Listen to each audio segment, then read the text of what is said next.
What is going on, everybody? Happy Friday night. I guess it is now. Um, Hopefully, everybody had a good holiday and is ready to have a good weekend. But tonight, we are going to tackle a discussion that is old as time. And the question is does it make more sense to hold sealed product, or does it make more sense to churn? So there's really no right or wrong answer because everybody's situation is going to be a little bit different. But I'm going to walk you through my situation now. Obviously, I have access to distribution. So my purchase price slash entry point is going to be generally much better than most people.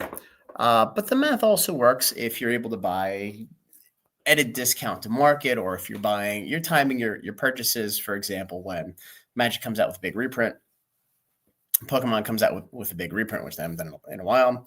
Um, but I want to walk you through this. And again, it's a little bit more tilted to being a store. Now, we don't do a whole lot of retail, we do more wholesale. Um, but the math still works the same. So up here at the top, we have the base illustration. And what I decided to do was take the Silver Tempest booster box, which is probably one of the best, if not the best, performer from a percentage standpoint for 2025. And for most of you out there who know, Silver Tempest was available, booster boxes were available on Pokemon Center up until December of 2024. They were very, very easy to get at MSRP, which at the time was like $143 and change. And once they sold out from Pokemon Center, it was kind of right in the hype and the ramp of everything. The boxes went nuts. So in my mind, this is like a best case scenario, stars aligning for an annual return on something like this. Now, you'll probably see some better returns one-offs. For example, tag team boxes, I'm sure, up 200-300%. Something like, OP13, for example, right now. Now, whether that's sustainable or not, or if that sticks, different conversation. But I felt like this is a good base example that pretty much everybody should be able to relate to. So, excuse me. So, the end of 2024. Booster boxes were at $218.18. This was the average sale price on TCG Player. And then as of yesterday, which was Christmas, they were $419.25. So $201.07 profit, 92.16%. What I did next here is I prorated this over $100,000 investment. And the reason why I'm using $100,000 is the math is really, really simple. And it also gives you an idea of what scale and what, I don't want to say big boy dollars, but what real world dollars that pay bills and things like that look like. So $100,000, 192,158 off market value, 92,158, 92.16%. Now we can talk about what is the liquidity of selling this and realizing the market price at a scale of 100,000 boxes. Completely different conversation. That's kind of, it's relevant, but it's not super relevant.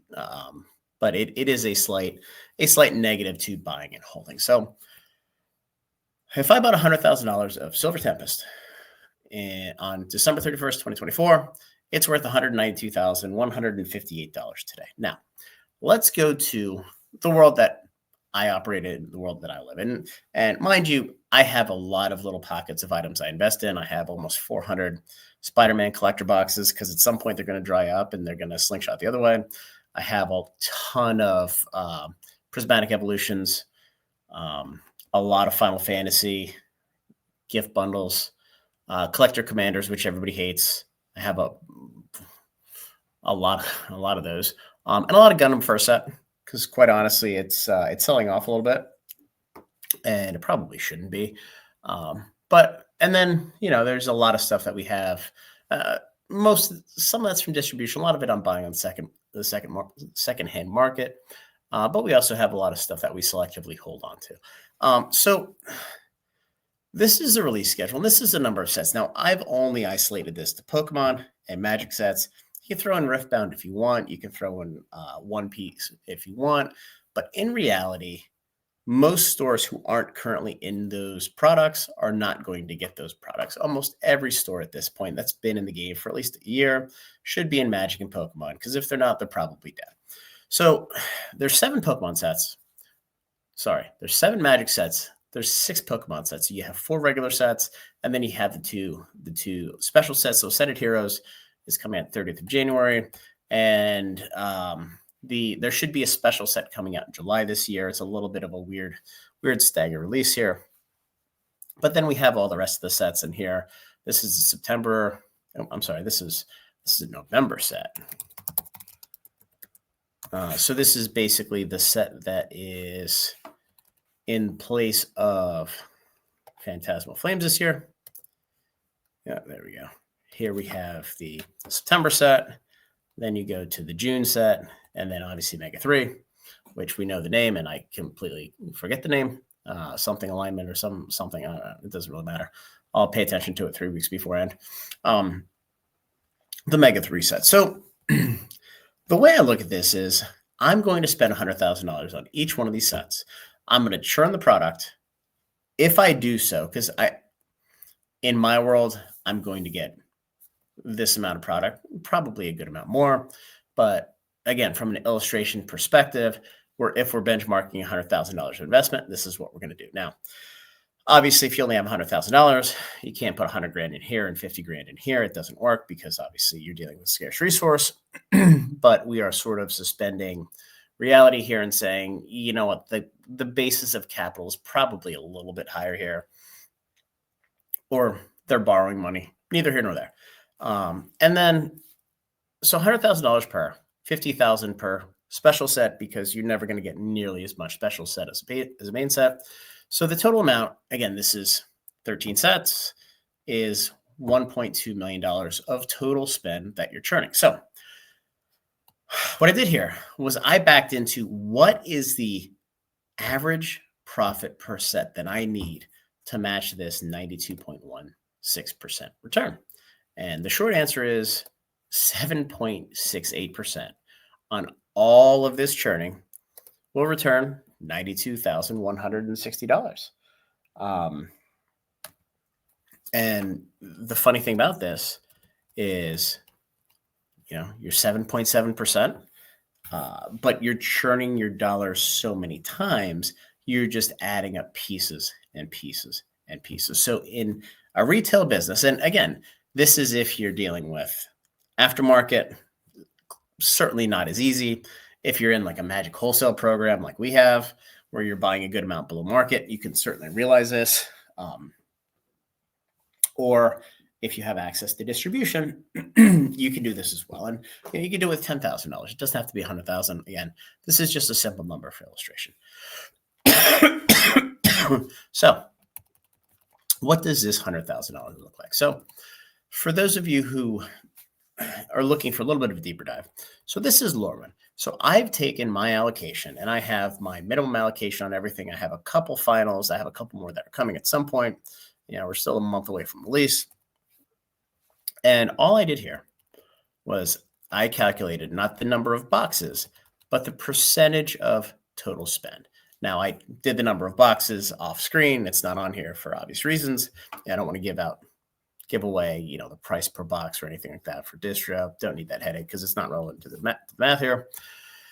But 45% of my total spend is play boosters, 23% commander decks, 26% collector boxes, and quite honestly, the rest of everything doesn't matter. It doesn't move the needle. It is just complete and totally irrelevant for the calculation.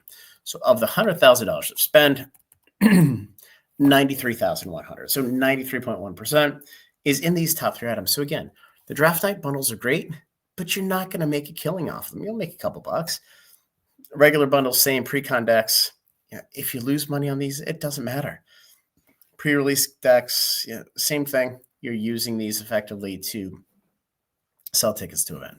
So I pulled the current market price and then just pull the aggregate. And what I did was I pulled the low list on TCG Player, backed out the 13% fees, and I just estimated $10 per box, a flat cost to ship, which is about on average where you're going to be at this point.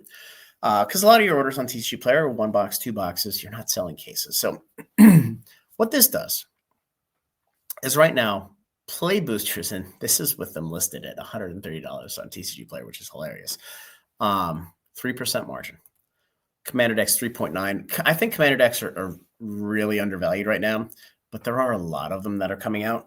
I think this is going to be a good buy and hold, especially for retail when this comes out. If you're a little patient, you wait for the dump. Collector boxes are 53.7%. So this is where your bread and butter is. Draft night 20%, regular bundles 26%. I don't think that probably won't hold up. Pre-con decks 20%, and pre-release cards is basically flat. So even if I lose money on all these products, I'm at 17.2%. Now, if I need 7.68% to return the same thing that I'm doing if I'm buying and holding, and again, this isn't apples to apples. I just want you guys to see this is effectively running a business and compounding numbers, as opposed to just letting the cash sit now. This is actively running the day-to-day. So it's a lot more effort than just buying boxes, throwing them in the closet, and letting them augment your returns, your income, your day job, etc. And I do want to note, because I put out a video on the 24th that was extremely negative about the cost of starting up an LGS. On the flip side, there's an inflection point where once you get to $1 million, $1.5 million in sales, where the opportunity to print money begins to present itself, because as you're growing your business outside of your physical footprint, and I'm not talking opening a second store or a third store, although it's always an option. You're selling online, and you get to the point where all of that incremental margin falls to the bottom line. It's economies of scale, happens with every business. Now, some distributors don't realize it, and they think they penalize you for doing it. But ultimately, that is the only way to survive. The small LGSs that are just doing it as a hobby, it's not a long-term operation. It's never going to survive. And quite honestly, it's just it is not a sound business. But once you get to this point, you have a solid base where you have enough sales that are diversified across customer bases. I mean, God forbid you're in some middle of nowhere backwoods town that has, an Amazon warehouse, and Amazon decides to up and move the warehouse.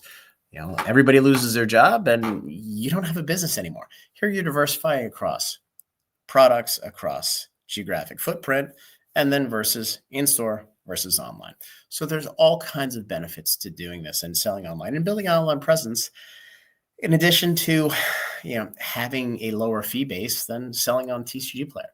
Now, TCG Player is great because you pay for the luxury of they bring the eyes to you, which it is very, very hard to build a base of folks that are looking at your site first or second or third, and then trusting you enough to buy off you. So what I did over here, and this is kind of my best guess. I'm not going to put a title on this just for shits and giggles.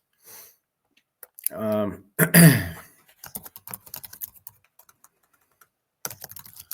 going to say this is best case margin.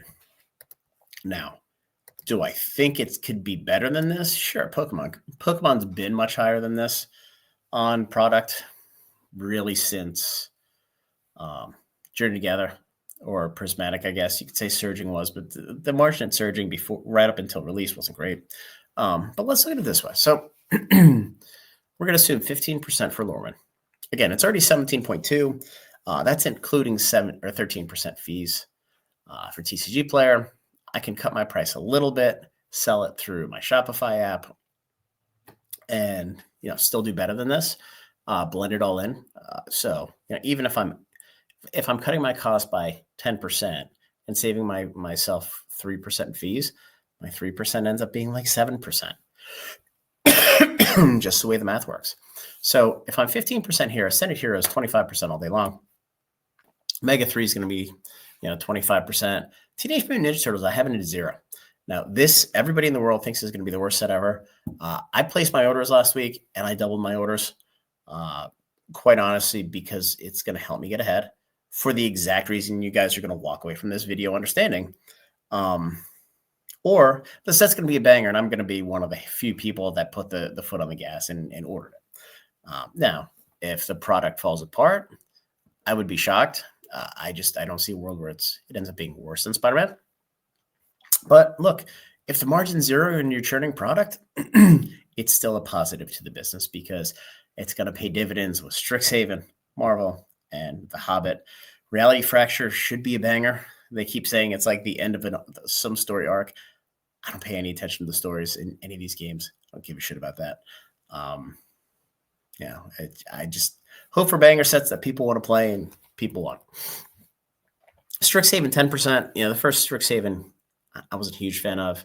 Pokemon Main 25, Marvel 25, Pokemon Special 25, The Hobbit 25, Pokemon Main Set 25. And then we go back to, to reality with Reality Fracture 15%, Star Trek 10%. You could argue that's zero, but it's so far out. And then Pokemon Main 25%.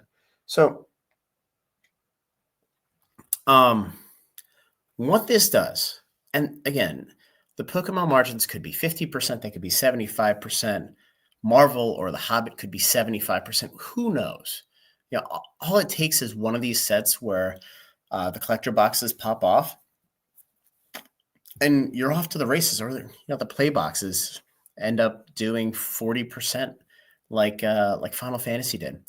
But your returns, just using this conservative best case and the 100,000 per set or 50,000 for the specialty sets, you're netting $225,000. Again, this is gross profit. This is before store cost, etc. I'm assuming this is kind of above and beyond everything.